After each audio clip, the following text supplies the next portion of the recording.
Hi viewers, இன்னைக்கு நம்ம 10 minutesல ஒரு cornflakes mixture எப்படி செய்யறதுன்னு பார்க்க போறோம். வாங்க தேவையான ingredients என்னன்னு பார்த்துடலாம்.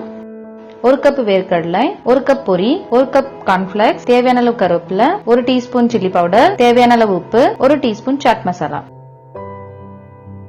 cornflakes mixture செய்யறதுக்கு கடாய் அடுப்புல வச்சுக்கோங்க. ஃபர்ஸ்ட் நம்ம பொரியை நல்லா ஃப்ரை பண்ண போறோம். ஃப்ரை பண்ணா பொரியோட கிறிஸ்பினஸ் இன்னும் இன்க்ரீஸ் ஆகும். நல்லா ஃப்ரை பண்ணி எடுத்து வச்சுக்கோங்க.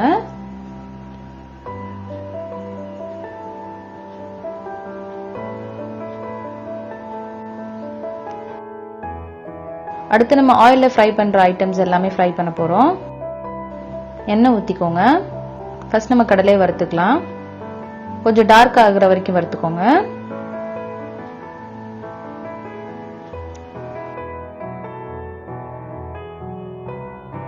கடலை வறுபட்டுருச்சு, எடுத்து சைடுல வச்சுக்கோங்க. அடுத்து நம்ம கார்ன்ஃபிளேக்ஸ் வறுத்துக்க போறோம். நான் கார்ன்ஃபிளேக்ஸ் கடையில வாங்கினேன், அது நல்லா வறுத்துக்கோங்க. வறுத்து சைடுல வச்சுக்கோங்க. அடுத்து கருவேப்பிலை நல்லா ஃப்ரை பண்ணிக்கோங்க. எடுத்து தனியா சைடுல வச்சுக்கோங்க.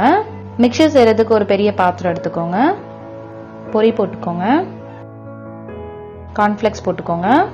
வறுத்த கடலை சேர்த்துக்கோங்க. கருவேப்பிலை போட்டுக்கோங்க. சாட் மசாலா போட்டுக்கோங்க. சில்லி பவுடர் போட்டுக்கோங்க. உப்பு சேர்த்துக்கோங்க. இப்போ நம்ம எல்லா இன்கிரியன்ஸும் சேர்த்தாச்சு. நல்லா மிக்ஸ் பண்ணி விடுங்க. நம்மளோட கார்ன்ஃபிளேக்ஸ் மிக்சர் ரெடி. இது ஒரு நல்ல டீ டைம் ஸ்நாக். ட்ரை பண்ணி பாருங்க. உங்களுக்கு இந்த ரெசிபி பிடிச்சிருக்கும்னு நினைக்கிறேன். பிடிச்சிருந்தா லைக் பண்ணுங்க, ஷேர் பண்ணுங்க, சப்ஸ்கிரைப் பண்ணுங்க. தேங்க்யூ.